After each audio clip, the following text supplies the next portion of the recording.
परभणी येथील मौजे उखळत येथे मारहाणीत मरण पावलेल्या जगन्नाथ हेडगे यांच्या मारेकऱ्यांना फाशीची शिक्षा देण्यात यावी, तर संपूर्ण हेडगे परिवार रस्त्यावर आल्याने त्यांच्या परिसराला शासनातर्फे 5 कोटीची मदत जाहीर करून मैताच्या भावाचा शासकीय नोकरीत समावेश करून घ्यावा, अशा विविध मागण्यांसाठी आज परभणीच्या वसमत रोड येथून जिल्हाधिकारी कार्यालयापर्यंत निषेध मोर्चा काढण्यात आला आहे।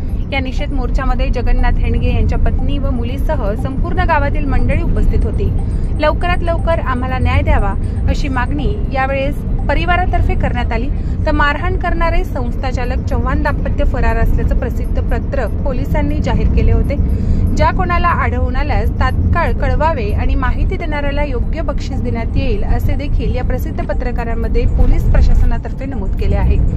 न्याय मिळायलाच हवा। खाली करा, बूम खाली करा। त्यांच्यावर जी मारहाण झाली, ज्याने मारलं त्याला शिक्षा झालीच पाहिजे आणि त्याला फाशीची शिक्षा झालीच पाहिजे। त्याच्या सगळ्या संस्था बंद पडल्याच पाहिजे आणि माझ्या वडिलांच्या आत्म्याला शांती मिळाली।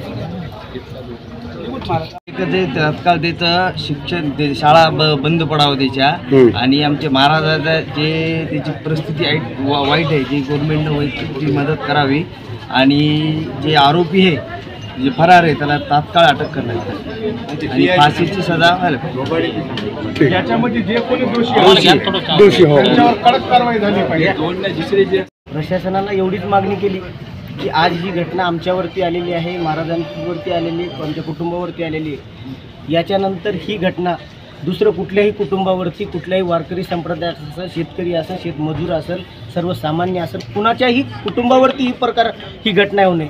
हे पैशाचा माज कुठंतरी शासनानं पैशाच्या माजावाल्या माणसाला रोखलं पाहिजे, जनसामान्यांचा आवाज ऐकला पाहिजे, एवढंच आमचं यामध्ये। शाळा संस्थेची मान्यता रद्द व्हायला पाहिजे। त्या संस्थेची शाळा, त्या जेवढ्या त्याच्या संस्था असतात, त्याचे अकाउंट असतील, सगळं सील करून त्याला थांबवलं पाहिजे, मान्यता रद्द व्हायला पाहिजे। त्याची शाळेची मान्यता सुद्धा रद्द झाली पाहिजे की या शाळेमध्ये किती गैरव्यवहार होतात।